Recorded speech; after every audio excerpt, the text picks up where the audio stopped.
ರಾಜ್ಯದಲ್ಲಿ 1989ರ ನಂತರ almost ನಿಂತೇ ಹೋಗಿದ್ದಂತ college ಕ್ಯಾಂಪಸ್ಗಳ ವಿದ್ಯಾರ್ಥಿ ಎಲೆಕ್ಷನ್ಗೆ ಸಂಬಂಧಿಸಿದಂತೆ ರಾಜ್ಯ ಸರ್ಕಾರ ಒಂದು ಮಹತ್ವದ ನಿರ್ಧಾರವನ್ನು ತೆಗೆದುಕೊಳ್ಳುವಂತ ಹಂತದಲ್ಲಿದೆ. ಮತ್ತೆ ಕಾಲೇಜು ಎಲೆಕ್ಷನ್ಗಳನ್ನು ನಡೆಸ್ತೀವಿ ಅಂತ ಮುಖ್ಯಮಂತ್ರಿ ಸಿದ್ದರಾಮಯ್ಯ ತಮ್ಮ ಬಜೆಟ್ ಭಾಷಣದಲ್ಲಿ ಅನೌನ್ಸ್ ಮಾಡಿದರು. ಅದಕ್ಕೆ ಅವರು ಕಾರಣಗಳನ್ನು ಕೊಟ್ಟಿದ್ರು. ವಿದ್ಯಾರ್ಥಿ ದೆಸೆಯಲ್ಲೇ ನಾಯಕತ್ವವನ್ನು ಬೆಳೆಸಿಕೊಳ್ಳುವಂಥ ರೂಢಿಸಿಕೊಳ್ಳುವಂಥ ಪ್ರಜಾಪ್ರಭುತ್ವ ವ್ಯವಸ್ಥೆಯ ಬಗ್ಗೆ ಅವರಲ್ಲಿ ಜ್ಞಾನ ಸೃಷ್ಟಿಯಾಗುವಂಥ ವ್ಯವಸ್ಥೆಯನ್ನು ನಾವು ಮಾಡ್ತೀವಿ.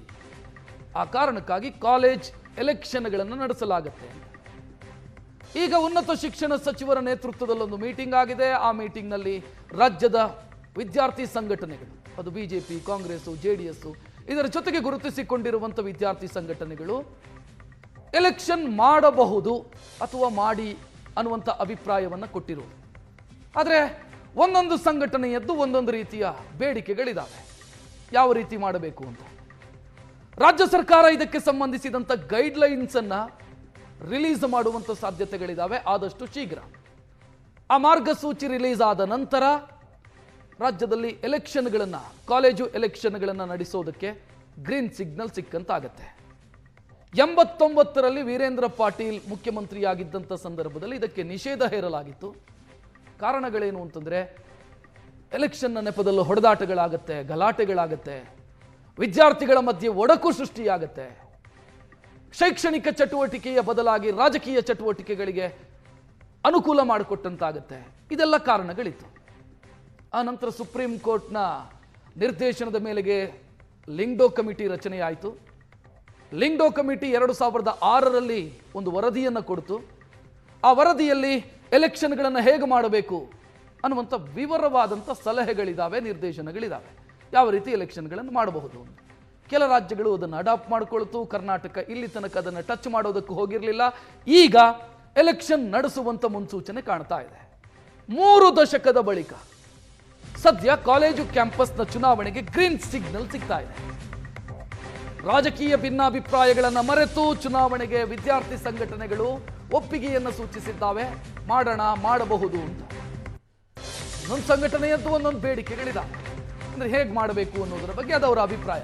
ಆ ಅಭಿಪ್ರಾಯಗಳನ್ನು ಅವರು ತಿಳಿಸಿದ್ದಾರೆಯೂ ಕೂಡ ಸಚಿವರ ಎದುರು. ಈ ಮಧ್ಯೆ ಕೆಲವರು ಇದಕ್ಕೆ ವಿರೋಧ ವ್ಯಕ್ತಪಡಿಸ್ತಾರೆ. ಯಾಕೆ ಬೇಕು ಕಾಲೇಜಿನಲ್ಲಿ ಎಲೆಕ್ಷನ್ ಮಾಡಬೇಕಾದಂಥ ಅಗತ್ಯ ಏನಿದೆ, ಯಾಕೆ ಮಾಡಬೇಕು? ಕೆಲ ಪೋಷಕರು ಇದಕ್ಕೆ ವಿರೋಧ ವ್ಯಕ್ತಪಡಿಸ್ತಾ ಇದ್ದಾರೆ. ನಾನು ಆಗಲೇ ಹೇಳಿದೆ ಅದಕ್ಕೆ ಕಾರಣಗಳೇನು, ಏನು ಕಾರಣ ಅಂತಂದ್ರೆ ಓದೋಕೆ ಬರ್ತಾರ್ರಿ ಇವರು, ರಾಜಕಾರಣ ಮಾಡೋದಕ್ಕೆ ಬರ್ತಾರ?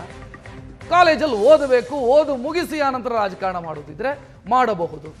ಕಾಲೇಜು ದಿನಗಳಲ್ಲಿ ರಾಜಕಾರಣ ಮಾಡಿ ವಿದ್ಯಾರ್ಥಿಗಳ ಮಧ್ಯೆ ಒಡಕು ಸೃಷ್ಟಿಯಾಗಿ ಗಲಾಟೆ ಗದ್ದಲ ಅಂತಾಗಿ ಯಾಕೆ ಬೇಕು? ಅದರ ಅಗತ್ಯ ಇಲ್ಲ ಅಂತ. ದೇಶದಲ್ಲಿ ಬೇರೆ ಬೇರೆ ವಿವಿಗಳಲ್ಲಿ ಎಲೆಕ್ಷನ್ಗಳಾಗತ್ತೆ, ಕೆಲ ವಿವಿಗಳಲ್ಲಿ ಆಗಲ್ಲ. ಎಕ್ಸಾಂಪಲ್ ಅಂತಂದ್ರೆ ನಮ್ಮ ಜೆ.ಎನ್.ಯುನಲ್ಲಿ ಎಲೆಕ್ಷನ್ ಆಗತ್ತೆ. ಅದು ಇಡೀ ದೇಶದ ಗಮನ ಸೆಳೆಯುತ್ತೆ ಅಲ್ಲಿನ ಎಲೆಕ್ಷನ್ನು ಕೂಡ. ಮತ್ತು ಟೀಕೆಗಳು ವ್ಯಕ್ತವಾಗತ್ತೆ. ಆ ಎಲೆಕ್ಷನ್ನಲ್ಲಿ ಗೆದ್ದವರು ಜೈಲು ಸೇರಿದಂಥ ಇತಿಹಾಸಗಳಿದ್ದಾವೆ. ಜೈಲು ಸೇರಿದವರಿದ್ದಾರೆ, ಜೈಲಲ್ಲಿ ಇದ್ದವರಿದ್ದಾರೆ. ಸೊ ಈ ರೀತಿಯ ಪರಿಸ್ಥಿತಿ ರಾಜ್ಯದಲ್ಲಿ ಯಾಕೆ ಆಗಬೇಕು ಅನ್ನುವಂಥ ಒಂದು ವಾದ. ಆದರೆ ಎಲೆಕ್ಷನ್ ಮಾಡಿದರೆ ವಿದ್ಯಾರ್ಥಿಗಳಿಗೆ ರಾಜಕೀಯ ಪ್ರಜ್ಞೆ ಬೆಳೆಯುತ್ತೆ, ನಾಯಕತ್ವ ಬೆಳೆಯುತ್ತೆ.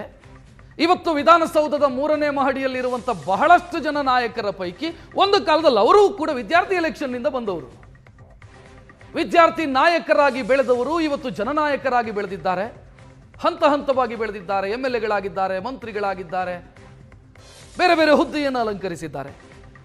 ಅದೊಂದು ಅವಕಾಶ ವಿದ್ಯಾರ್ಥಿಗಳಿಗೆ ನಾಯಕತ್ವ ಬೆಳೆಸಿಕೊಳ್ಳೋದಕ್ಕೆ ಅವಕಾಶ ಅಂತ. 2 ರೀತಿಯ ಅಭಿಪ್ರಾಯಗಳಿದ್ದಾವೆ. ಮಾಡಬೇಕಾ ಬೇಡವಾ ಅನ್ನುವಂಥ ಅಭಿಪ್ರಾಯಗಳು.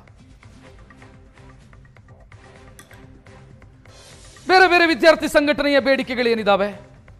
JDSನದ್ದು ನೋಡ್ತಾ ಇದ್ದೀರಿ. ಕನ್ನಡ ಮಾತಾಡುವಂಥ ವಿದ್ಯಾರ್ಥಿಗಳಿಗೆ ಆದ್ಯತೆ ಕೊಡಿ ಅನ್ನೋದು ಅವರದೊಂದು ಬೇಡಿಕೆ ಇದೆ. ಬಿಜೆಪಿಯದ್ದು ಬೇಡಿಕೆ ಇರೋದು ಅರ್ಹತಾ ಮಾನದಂಡವನ್ನು ನಿಗದಿಪಡಿಸಿ ಅಂತ. ಅರ್ಹತಾ ಮಾನದಂಡ ಅಂತಂದ್ರೆ ಯಾರಿಗೆ ಕಂಟೆಸ್ಟ್ ಮಾಡೋದಕ್ಕೆ, ಸ್ಪರ್ಧಿಸೋದಕ್ಕೆ ಯಾರಿಗೆ ಅರ್ಹತೆ ಇರಬೇಕು? ಕನಿಷ್ಠ ಹಾಜರಾತಿ ಮಿತಿ 60% ಇರೋರು, ಅಂದ್ರೆ ಕಾಲೇಜಿಗೆ ಬರೋರಿಗೆ ಅವಕಾಶ ಕೊಡಿ ಅಂತ. ಅಡ್ಮಿಷನ್ ಮಾಡಿಕೊಂಡು ಎಲ್ಲೆಲ್ಲೋ ಓಡಾಡೋರು ಎಲೆಕ್ಷನ್ ಕಂಟೆಸ್ಟ್ ಮಾಡೋದು ಬೇಡ. ಕಾಲೇಜ್ನಲ್ಲಿ ಸಕ್ರಿಯರಾಗಿರೋರು ಎಲೆಕ್ಷನ್ ಕಂಟೆಸ್ಟ್ ಮಾಡಲಿ, ಅಂಥವ್ರಿಗೆ ಅವಕಾಶ ಕೊಡಿ. ಮತ್ತು FIR ಈ ರೀತಿ ಯಾರಾದರೂ ವಿದ್ಯಾರ್ಥಿಗಳ ವಿರುದ್ಧ ದಾಖಲಾಗಿದ್ದರೆ ಅದನ್ನು ಕೊಡಬಾರ್ದು ಅಂತ ಇದನ್ನು ಲಿಂಗ್ಡೋ ಕಮಿಟಿ ಕೂಡ ಹೇಳಿದೆ ಇದೇ ವಿಚಾರವನ್ನು. ಲಿಂಗ್ಡೋ ಕಮಿಟಿಯ ವರದಿಯಲ್ಲೂ ಕೂಡ ಇದೇ ಇದೆ. ಅವರು 75% ಅಂತ ಹೇಳ್ತಾರೆ, 75% ಹಾಜರಾತಿ ಅಂತ. ಬಿಜೆಪಿ ಹೇಳ್ತಾ ಇದೆ 60% ಹಾಜರಾತಿ ಅಂತ. ಸೊ ಇದರ ಜೊತೆಗೆ ಕಾಂಗ್ರೆಸ್ ಹೇಳ್ತಾ ಇರೋದು ಅಥವಾ NSUI ಕಡೆಯಿಂದ ಬರ್ತಾ ಇರೋದು ಹಾಜರಾತಿ ಮತ್ತು FIRನ ಆಧಾರ ಈ ನಿರ್ಬಂಧ ಬೇಡ ಅಂತ ಅವರು ಹೇಳ್ತಿದ್ದಾರೆ. ಯಾಕೆ ಈ ನಿರ್ಬಂಧ ಹಾಕ್ತೀರಿ ಅಂತ? ಈ ನಿರ್ಬಂಧದ ಅಗತ್ಯ ಇಲ್ಲ, ಹಾಜರಾತಿಯ ಲಿಮಿಟೇಷನ್ ಬೇಡ ಅಂತ NSUI ಹೇಳುತ್ತೆ.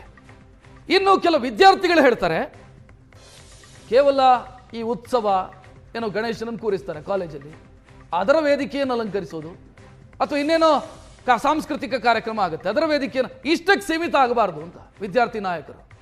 ಕಾಲೇಜಿನ ಅಡ್ಮಿನಿಸ್ಟ್ರೇಷನ್ನಲ್ಲಿ ಆಡಳಿತದಲ್ಲೂ ಕೂಡ ಅವರ ಭಾಗಿದಾರಿಕೆ ಇರಬೇಕು. ವಿವಿ ಆಡಳಿತದಲ್ಲೂ ಕೂಡ ಅವರ ಭಾಗಿದಾರಿಕೆ ಇರಬೇಕು. ಸಿಂಡಿಕೇಟ್ ಮೆಂಬರ್ಸ್ ಆಗುವಂಥ, ಸಿಂಡಿಕೇಟ್ ಸಭೆಗಳಲ್ಲಿ ಭಾಗವಹಿಸುವಂಥ ಹಕ್ಕು ಕೂಡ ಅವರಿಗಿರಲಿ ಅಂತ ಕೆಲ ವಿದ್ಯಾರ್ಥಿಗಳು ತಮ್ಮ ಬೇಡಿಕೆಯನ್ನು ಇಟ್ಟಿದ್ದಾರೆ ಅಥವಾ ತಮ್ಮ ಒಪಿನಿಯನ್ ಹೇಳ್ಕೊಂಡಿದ್ದಾರೆ.